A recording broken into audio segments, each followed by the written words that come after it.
Hola, ¿qué tal? Mi nombre es Julia Caporal Gaital. Soy investigadora de la Universidad del Estado de Hidalgo. Trabajo en el Instituto de Artes, en el área de artes visuales. Y como anteriormente les dije, soy maestra investigadora, pertenezco al Cuerpo de Investigación Arte y Contexto. En esta ocasión les voy a platicar eh, de este capítulo que yo escribí hace tiempo y que se encuentra en el libro Teorías del Arte y Enfoques Metodológicos de la Producción. De lo que yo les voy a hablar en esta ocasión y que realicé mi investigación es de los objetos como portadores de significados en la sociedad y en el arte contemporáneo. Antes de empezar a platicarles pues platicarles de mi investigación, me presento formalmente, hago una síntesis de mi currículum. Pues bueno, soy egresada de la Universidad Autónoma de México, la UNAM, y yo estudié en la Escuela Nacional de Artes Plásticas, ahora la FAD. Posteriormente realizó mis estudios de maestría en la Universidad Autónoma de México, en San Carlos. Mi área fuerte es el grabado. Y a partir de la investigación para la maestría, es cuando me interesa el estar investigando precisamente estos objetos, este origen de los objetos cotidianos que nosotros hacemos y que nos encontramos pues en la vida, ¿sí? Me voy a permitir compartir para poder presentarles y que sea más ameno totalmente la charla.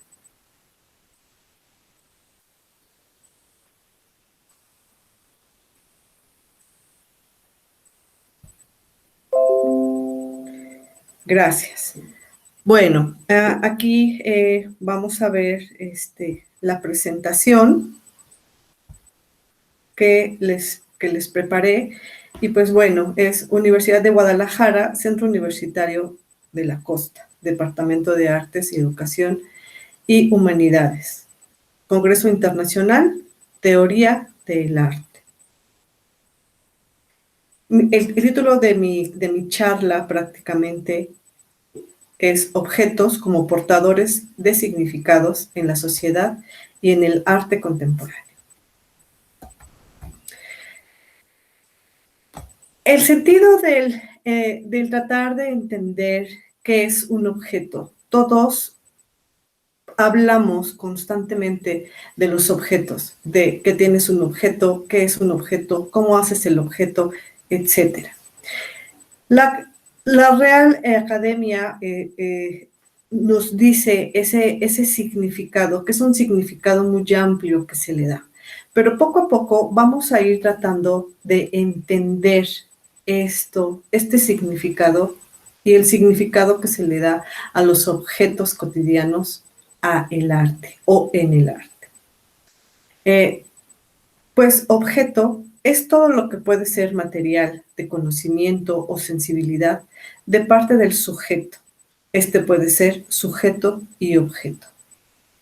En la imagen de abajo yo puse al objeto y al sujeto. El sujeto principal para mí es aquí el que le da sentido a estos objetos, que los saca de su contexto y los lleva al arte, es Duchamp, que lo tenemos a la izquierda, y tenemos los objetos que hacen ese parteaguas. Una pintura que está a la derecha y en medio está el objeto, a donde empieza por surgir todo este cambio en el arte, que es su urinario. Prácticamente vamos a empezar con esta división de los objetos y vamos a partir con Heidegger. Heidegger no le gusta llamar a los objetos, sino les llama cosas, ¿no? en su libro El origen de la obra de arte. Él le llama cosas. Entonces, él los divide en tres partes, que son meras cosas o cosas de la naturaleza. Estas son que no tienen una finalidad alguna, son espontáneas, son de la naturaleza, no son creadas por el hombre. Por segundo, las clasifica él, esas cosas, en cosas útiles. Son elaboradas y confeccionadas por el ser humano con una finalidad y utilidad. Y una utilidad, ¿no? Y también a esas cosas, como también nosotros, les podemos llamar obras de arte. Estas son confeccionadas también por los humanos, pero guardan algo de ese carácter autónomo y espontáneo de las cosas de la naturaleza misma te lo da, ¿no? Y así es como Heidegger nos empieza a hablar de estas series, de cómo las va clasificando y cómo las va poniendo en ese orden. Pues bueno, aquí nos dice que esta teoría funciona para estudiar prácticamente desde una pintura, desde pues, los objetos encontrados, desde instalaciones, desde una escultura, ¿no? Y las obras que utilizan objetos para crear situaciones en donde el espectador debe interactuar con ellos. Prácticamente los objetos fabricados son con una una utilidad práctica. Eso es lo que nos dice prácticamente Heidegger en su libro del origen de la obra de arte y cómo él los va dividiendo y le va dando sentido a estos objetos o estas cosas o meras cosas que él le llama así. Pero no nos vamos a quedar solamente con Heidegger, sino también con uno de los importantes que es Baudrillard, ¿no? Que él también hace esta pues búsqueda y también le encuentra este sentido, esta clasificación a los objetos. Y nos dice que para este Baudrillard el objeto no solo se articula socialmente desde la relación del valor de uso y del valor del cambio. Aquí hay ese juego, uso y cambio, sino también a partir de otro tipo de valores, como el valor signo, el valor simbólico, que se le da a cada una de las cosas, desde que lo adquirimos hasta que lo obtenemos, ¿no? Compramos y obtenemos, lo vemos, tiene un peso económico y posteriormente nosotros le damos ese valor simbólico a cada uno de esos objetos, ese peso emocional. Esto quiere decir que los objetos tienen un discurso en el que participamos consciente e inconscientemente, todos y cada uno de los individuos. Consumimos objetos no solo por necesidad, sino por otras razones de significado social. El ser humano es 100% el estar consumiendo objetos para nuestro uso, objetos para usarlos, objetos para decorar, para sentirnos agradable, para sentirnos bien. Esas sensaciones nos da el adquirir un objeto o el tener un objeto. Producción y reproducción de objetos útiles en la sociedad de consumo ya no responde a la satisfacción de una necesidad vital, sino a un sistema de los objetos que se genera a partir de la simulación de necesidad. Ya no es que necesitamos un objeto, sino tenemos esa simulación de necesitar algo para entonces poderlo adquirir nosotros, ¿no? Y entonces ya sentirnos satisfechos cuando lo tenemos. Objetos definidos, esto es según su función que nosotros vamos a estarle dando, ¿no?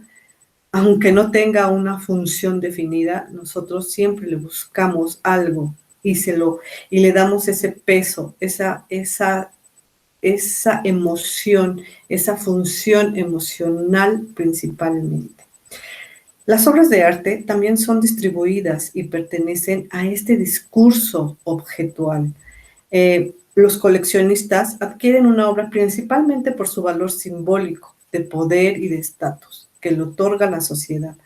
Ya no es de que aquí el coleccionista compre arte porque sabe de arte, sino aquí es porque el coleccionista, entre compre la obra más cara, se va a hacer más importante, sin saber quién es el artista que lo está haciendo, qué sentido le está dando. Él lo quiere para tener un estatus mayor y que esté dentro de la sociedad, y mucho más, que esté en esa clasificación de los primeros coleccionistas o mejores coleccionistas de arte. Ya una vez teniendo como esta noción de lo que es el objeto y cómo a través del tiempo estos teóricos nos los van explicando en conforme lo vamos teniendo, pues bueno, pues el objeto separado de su función original se vuelve objetos prefabricados y a final de cuentas se vuelven obras de arte. Todos sabemos que el arte, que el arte pues objetual como arte conceptual surge con Marcel Duchamp con su obra La rueda de bicicleta en 1913.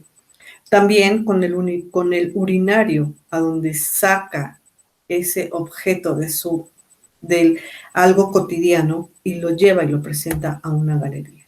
Y es ahí a donde empieza como este nuevo sentido de objetos en el arte, que ya no son creados, que ya no nada más es pintura, que ya no nada más pues la escultura, sino ya el objeto mismo está dentro del arte, de la galería, del museo, ¿no?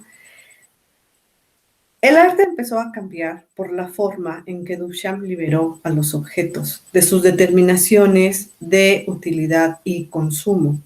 Surge el arte objetual o los ready-made, como también se le conoce.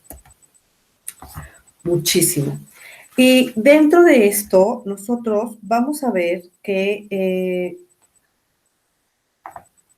surgen con todos estos, con toda esta variante que hay de este movimiento, de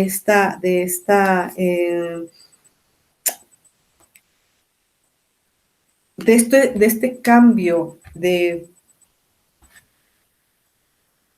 que el arte se vuelve más cerca, ¿no? Ya no es tan grande, como por ejemplo surgen estas nuevas inquietudes en el arte, en los artistas, que siempre pues todo artista es inquieto y empieza a ver y no quedarse con lo que ya tiene, con lo que sabe, quiere seguir buscando, ¿no? Entonces uno de ellos o estas tendencias fueron los cubistas, que ellos pues realizan estas series de collage, ¿no? Y que tratan de romper con esas reglas, con ese mimetismo, con ese manejo del color, de formas. Y entonces empiezan como a descubrir otro tipo, otro lenguaje dentro de ese arte nuevo, ¿no? Para ellos. Los artistas de las vanguardias, ¿no? Comienzan a mezclar materiales encontrados por la cotidianidad, como pueden ser los trapos, los zapatos, latas, fotografías, partes de carros, notas, entre otros materiales. Y estos los hacen para representar y presentar la realidad a través de una obra de arte. Ya no es tan pensada, ya no, o sea, sí es pensada, pero no es imaginada, ¿no? Sino ahora ya tomas elementos para poder crear algo real, ¿no? Y con estos cambios, el arte sobrepasó sus propias limitaciones tradicionales, ya que empezó a volver artísticos momentos de la vida diaria, así como los objetos cotidianos que la gente usa, ¿no? Eh, Telas, esa cámara, esos, como lo mencionábamos anteriormente. Surge también, dentro de surge ese fetichismo que se le da a los objetos, que tengan más de una utilidad y un peso funcional para la sociedad y que tengan un significado y que le otorgan un nuevo valor dentro de ese lenguaje artístico.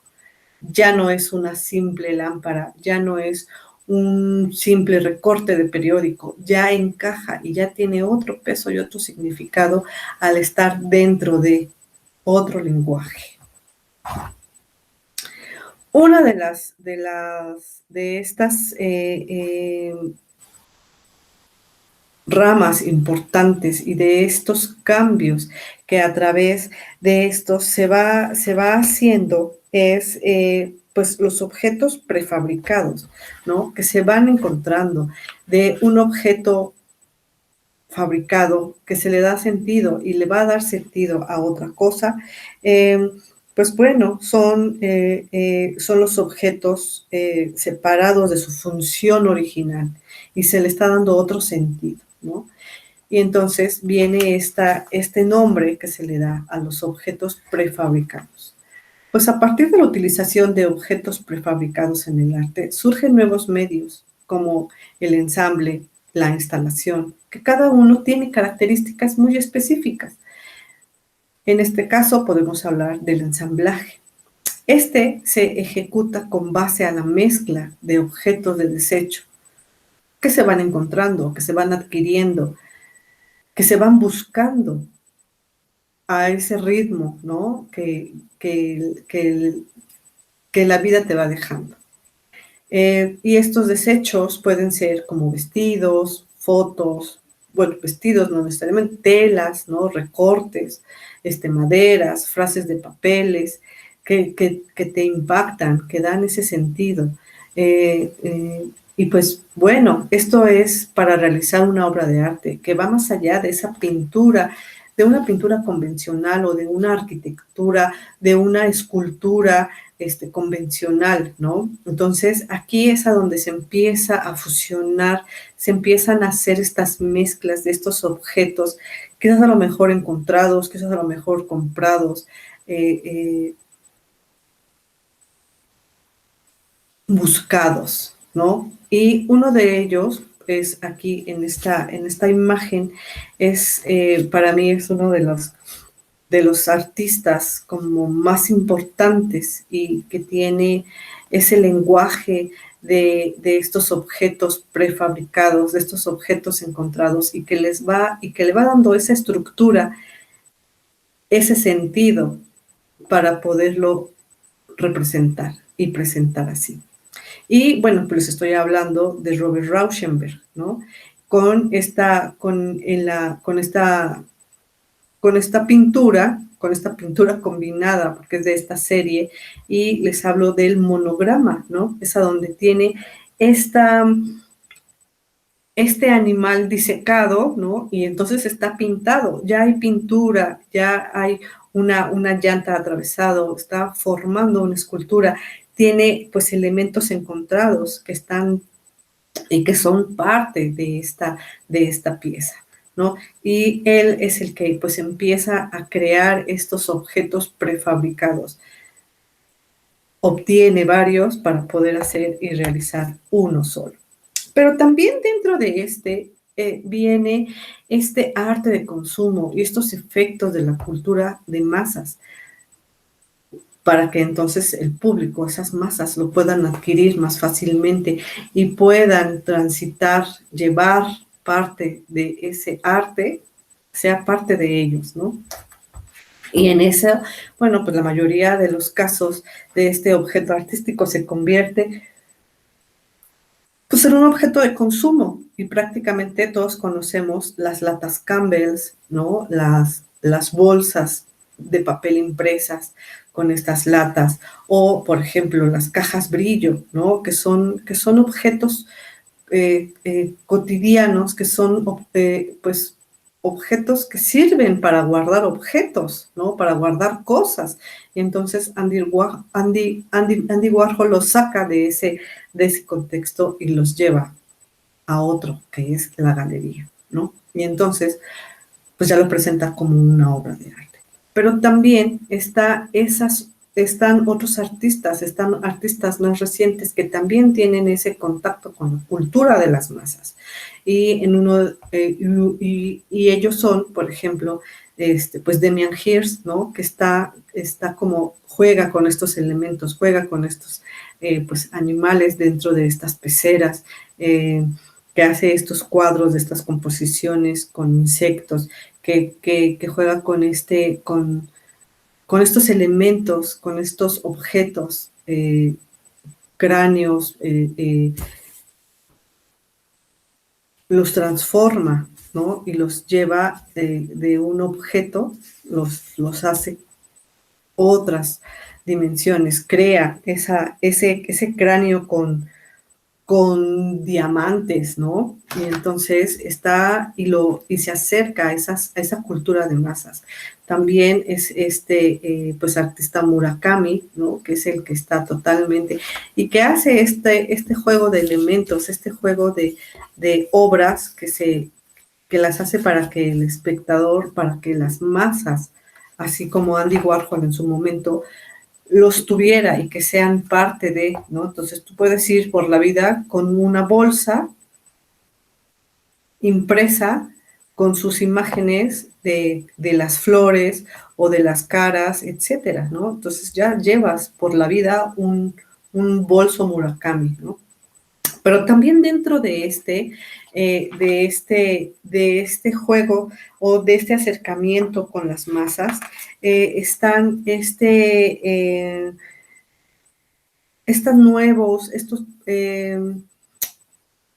nuevo nombre que se le da pues a partir de los 80s, ¿no?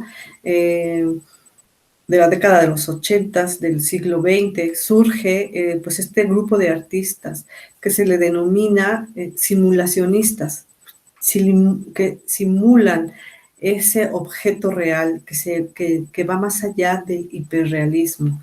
Y entonces, que son los simulacionistas neoobjetuales, ¿no? Así los denomina en su libro Ana María Walsh. Y entonces, este tipo de artistas prácticamente son representados por James Kunz y por Chaim Steinbach, ¿no? Los catalogan entre la frontera del arte y del comercio. Están en ese juego, sí, estoy mostrando, pero también estoy jugando con esa realidad, estoy jugando haciendo esa copia, pero también lo puedes adquirir. La seducción del objeto y consumo y el deseo que despierta la obra de arte se articulan en obras tridimensionales. Resulta la función del minimalismo y del ready-made, ¿no? Ahí están mezclados, están fusionados. En el caso de estos artistas, los materiales en bruto utilizados por los minimalistas fueron sustituidos por objetos de consumo, por los objetos que comúnmente usamos en casa, ¿no? El uso común cotidiano, pueden ser la aspiradora, los balones de básquetbol, en el caso de James Kuhn, o ese globo que simula ese perrito de globo, ¿no? Y que entonces está en las explanadas, está en las grandes ciudades, y por qué no, también dentro de esa galería, ¿no? Y estos son montados en una base de Formic, ¿no? Y entonces ya le da otro sentido. Y en el caso del artista Steinbach, que son presentados dentro de estas vitrinas, pero no son vitrinas con vidrios como comúnmente las conocemos, ¿no? En este caso, ahorita aquí les presento estas imágenes de este James Coon, ¿no? Que es el clásico perrito inflado, perrito pues, de este globo, que es totalmente pues, hiperrealista, es tomado de este globo real, montado o realizado en grandes dimensiones, no de globo, de otros materiales, pero está simulando esa realidad, ¿no? Tenemos esta escultura de Michael Jackson totalmente, ¿no? Es hiperrealista, es un ídolo, ¿no? Es de esas masas, pues de la música. Steinbach son este tipo de, pues de vitrinas en el que juega con color, con las formas, ¿no?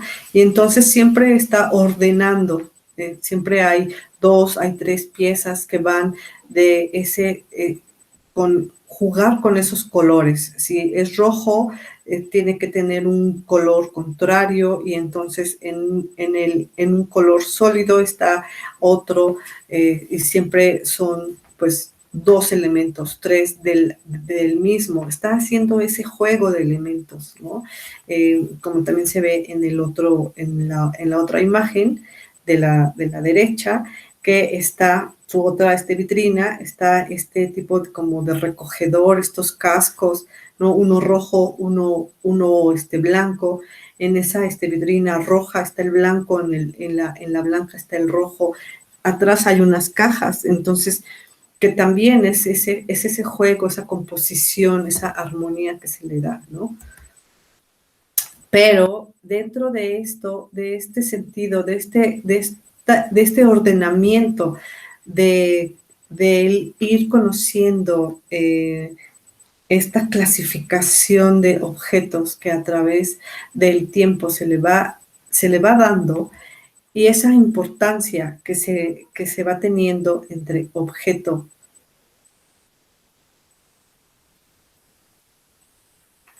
y el individuo, ¿no? Y sujeto, como diríamos al principio, viene este lenguaje artístico, el que es para mí, yo creo, dentro de esta investigación, es muy importante, porque aquí es a donde empieza como este sentido que se le va a dar a cada uno de los elementos que se van encontrando, que se va realizando y que uno le debe de dar sentido a lo que hace, ¿no? Y entonces aquí es el lenguaje del objeto artístico contemporáneo. Eh, ha sido muy difícil que en México, país muy conservador en el arte, ¿no? Haya aceptado y le haya costado mucho trabajo que este tipo de arte entrara. Y pues bueno, pues fue hasta finales principios del siglo XXI, a donde más o menos como en el 2010, eh, prácticamente es a donde surge esta situación que traen a México, sí, sí, en el 2000, ¿no? Por eso es finales y principios, traen hasta México dos exposiciones, pues muy importantes, creo yo, en lo particular, porque es ahí a donde surge este parteaguas aquí en México para que, que volteara a ver estos espacios, estos museos, estas galerías, pues voltearan a ver otro nuevo tipo de arte, ¿no? Y entonces traen a México dos exposiciones con esta temática de una es pues del Ready Made y la trae pues la colección Jumex, y la otra es en el Museo de Arte Moderno, con el nombre Hecho en Casa, una aproximación a las prácticas objetuales en el arte contemporáneo mexicano. Creo que para mí son muy importantes, ya que es el sentido que va a tener esta situación para, para el arte contemporáneo. En nuestro país no era aceptado pues con agrado estos nuevos ejercicios de arte conceptual y se les llamaba los radicales. Y en el caso es pues muy marcado uno de los museos a donde pues empezaban a mostrar otro tipo de arte, es el Museo Exteresa, ¿no? O sea, donde pues bueno, vienen el performance, fuerte, ¿no? Y entonces es como el estar luchando de estas instituciones. Y se les denomina como arte alternativo, ¿no? Pero aparte también hay grupos de artistas a donde ellos mismos pues administran estos espacios, porque los museos, las galerías no aceptaban el tipo de arte que ellos hacían. Y entonces estos grupos, o estos grupos pocos, ¿no? Que después van surgiendo cada día más y más. Pero pues empezamos por el Exteresa, pero también por la panadería, la Quiñonera y la Galería Curimansut, ¿no? Entre otros prácticamente. Está en la exposición del Museo de Arte Contemporáneo, la de esta exposición de Hecho en Casa. Ahí prácticamente es a donde nos enseñan estas reglas, ¿no? De cómo poder apreciar estas prácticas objetuales o estos objetos prefabricados. Y entonces ellos los dividen en 7. No voy a poder platicarles las características, pero cada uno tiene características muy importantes, muy puntuales, que me gustaría que bueno, si les interesa más trabajar o saber de buscaran pues en el libro, ¿no?